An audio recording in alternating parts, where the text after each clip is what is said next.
9 दिसंबर 1946 ये सिर्फ कैलेंडर की एक तारीख नहीं है। ये एक नए दौर की, एक नए युग की सुबह थी।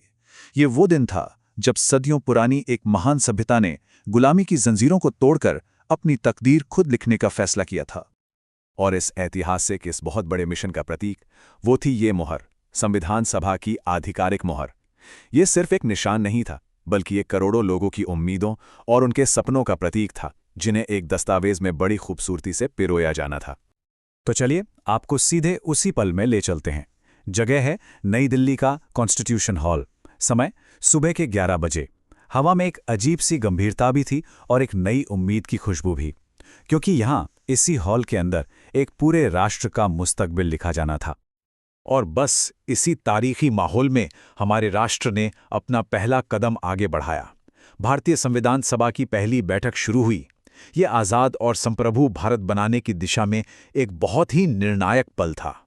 अब देखिए, इतनी बड़ी सभा, इतने सारे लोग, कार्यवाही को ठीक से चलाने के लिए सबसे पहला काम क्या होगा? जाहिर है, एक अध्यक्ष चुनना। तो सबसे पहला काम था एक अस्थायी अध्यक्ष का चुनाव करना। ये एक ऐसा फैसला था जो आगे की पूरी प्रक्रिया की दिशा तय करने वाला था। और इसी जरूरी मोड़ पर आचार्य जेबी कृपलानी खड़े हुए और उन्होंने एक प्रस्ताव रखा। उन्होंने एक बहुत पुरानी और सम्मानित परंपरा का मान रखते हुए सभा के सबसे बुजुर्ग सदस्य डॉक्टर सच्चिदानंद सिन्हा का नाम आगे किया। वो न सिर्फ उम्र में सबसे बड़े थे, बल्कि भारत के सबसे अनुभवी सांसदों में से भी एक थे। तो डॉक्टर सिन्हा ही क्यों? आखिर उनमें ऐसा क्या खास था? देखिए, उनका तजुर्बा ही अपने आप में एक कहानी कहता है। वो इंपीरियल लेजिस्लेटिव काउंसिल के सदस्य रहें, सेंट्रल लेजिस्लेटिव असेंबली के डिप्टी प्रेसिडेंट रहें, और तो और पटना यूनिवर्सिटी के वाइस चांसलर के तौर पर भी 8 साल काम कर चुके थे। उनका ये विशाल अनुभव था जिसकी वजह से उन्हें इस ऐतिहासिक भूमिका के लिए बिना किसी विरोध के चुन लिया गया। और जैसे जैसे दिन आगे बढ़ा, एक बात बिल्कुल साफ हो गई। इस हॉल में जो कुछ भी हो रहा था, उसकी गूंज सिर्फ भारत तक नहीं रहने वाली थी। सच तो यह है कि पूरी दुनिया की नजरें हम पर थी। डॉक्टर सिन्हा ने सभा को बताया कि दुनिया भर के देशों से शुभकामनाओं के संदेश आ रहे हैं। ये अपने आप में एक बहुत बड़ी बात थी और इस बात का सबूत था कि दुनिया की बड़ी बड़ी ताकतें भारत की इस नई यात्रा को कितने ध्यान से देख रही थी। कौन कौन से देश थे? सोचिए, उस वक्त की बड़ी ताकतें: संयुक्त राज्य अमेरिका, चीन गणराज्य, यहां तक कि ऑस्ट्रेलियाई सरकार ने भी अपने शुभकामना संदेश भेजे थे। ये संदेश साफ कर रहे थे कि दुनिया भारत के इस नए अध्याय को लेकर कितनी पुरुम्मीद थी। और अमेरिकी संदेश में तो एक ऐसी बात कही गई थी जो दिल को छू जाती है। संसार की स्वतंत्रता प्रेमी जनता गंभीर उत्साह और आशा से आपके काम को देखेगी। ये सिर्फ एक संदेश नहीं था, बल्कि ये एक एहसास था कि हमारे ऊपर एक वैश्विक जिम्मेदारी भी है। इसके बाद आया वो पल जिसका सबको इंतजार था, डॉक्टर सिन्हा का उद्घाटन भाषण। और ये कोई मामूली भाषण नहीं था, ये तो आने वाले संविधान की एक तरह से वैचारिक नींव थी। चलिए इसकी कुछ खास बातों पर नजर डालते हैं। डॉक्टर सिन्हा ने अपने भाषण की शुरुआत एक बहुत ही बुनियादी लेकिन बहुत गहरे सवाल से की। आज़ाद भारत के लिए एक नया संविधान बनाना है, तो इसके जो निर्माता हैं उन्हें प्रेरणा के लिए आखिर देखना कहाँ चाहिए? तो उन्होंने 2 मॉडलों को सामने रखा। एक तरफ थी ब्रिटिश प्रणाली, जहां कोई एक लिखी हुई संविधान की किताब नहीं होती, संसद जो कह दे वही सबसे बड़ा कानून। और दूसरी तरफ थी अमेरिकी प्रणाली, जहां एक लिखा हुआ संविधान ही सबसे ऊपर है, सुप्रीम है।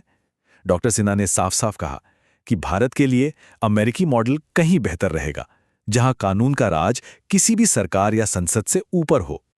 और फिर उन्होंने एक अमेरिकी न्यायविद जस्टिस जोसेफ स्टोरी को कोट करते हुए एक बहुत ही गहरी चेतावनी दी।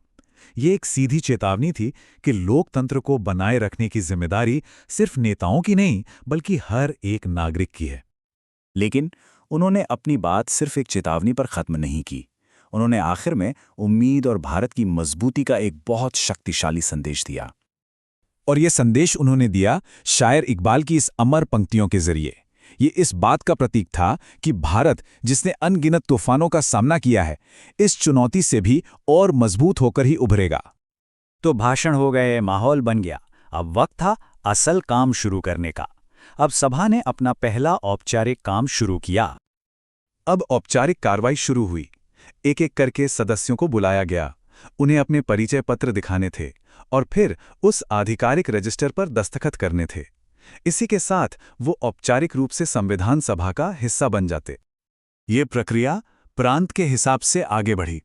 जैसे मद्रास की बारी आई तो सबसे पहले श्री सी राजगोपालाचारी और डॉक्टर पट्टाभी सीतारमैया जैसे बड़े नेताओं ने दस्तखत किए।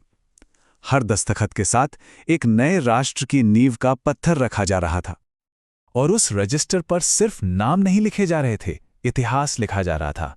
सरदार वल्लभ भाई पटेल, डॉक्टर B.R. अम्बेडकर, शरद चंद्र बोस, सोचिए ये सब वो लोग थे जिनके कंधों पर आने वाले भारत को गढ़ने की जिम्मेदारी थी। तो इस तरह पहला दिन खत्म हुआ। एक अस्थायी अध्यक्ष चुन लिया गया, दुनिया ने अपना समर्थन दिखा दिया और सबसे जरूरी, सभी सदस्यों ने इस महान काम के लिए अपनी प्रतिबद्धता जता दी। कह सकते हैं कि एक लंबी यात्रा की एक बहुत ही सफल शुरुआत हो चुकी थी। पहला दिन तो बहुत सफल रहा, लेकिन ये तो बस शुरुआत थी। असली सवाल तो अब खड़ा था। क्या सिर्फ एक दस्तावेज, एक किताब, हजारों साल पुरानी, इतनी विविधताओं से भरी, अलग अलग परंपराओं और गहरे विभाजनों वाली इस धरती को एक साथ जोड़ सकती थी? इसका जवाब मिलना अभी बाकी था।